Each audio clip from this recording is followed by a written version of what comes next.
So I got this question that was about how do I deal with the pressure from family or society or my culture to get married. Now, listen, I got to talk about this because too often people want to pressure you into something, and do you know how much pain we could have saved this generation and previous generations if people resisted the temptation and the pressure from others to get married? First and foremost, if someone is pressuring you to get married, you got to, instead of taking that question and saying, hey, what's wrong with me? No, you got to stop and say, what's the matter to you?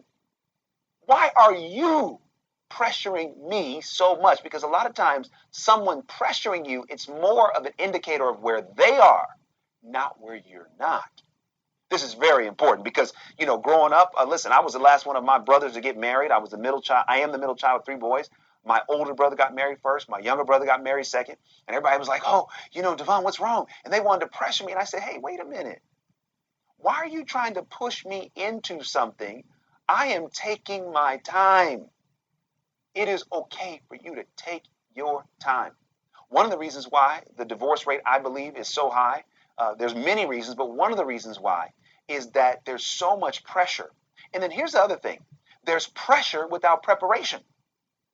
The same ones that may be married in your family or in your culture or community that are pressuring you to get married, are they equally preparing you for what marriage is?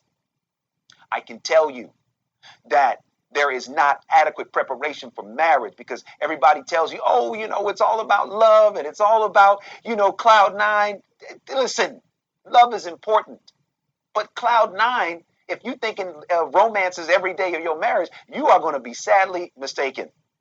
Great marriages are built upon friendship, communication, consideration, compromise, negotiation.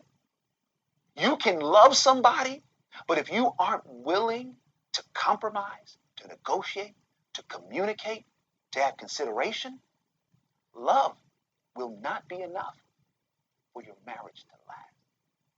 Nobody tells you that. So if someone is pressuring you during these holidays, why are you still single? You all may have heard me say it before. I'm going to say it again. You tell someone I'm single because I'm whole. Ain't nothing wrong with me. I'm not right for everybody, and everybody ain't right for me. And do me a favor. Resist the temptation to feel badly that you are not married. There is nothing wrong with you. You are on your timetable, and I'd rather you take your time to make the right choice than to be pressured into potentially the wrong choice. Too often, your family wants you to put their expectations on you. You say, get your expectations off of me, right? Because so often we want to please. We want to please everybody. No, you got to make sure that you're pleasing God and you're pleasing yourself.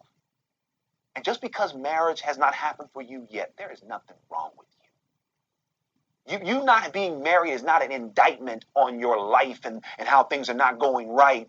There's a lot of people that right now they're putting out the image that they have a happy marriage. And you say, oh, I wish I could have it like that. You have no idea what it looks like if you could see what's really going on at home. So I encourage you, take ownership of your journey.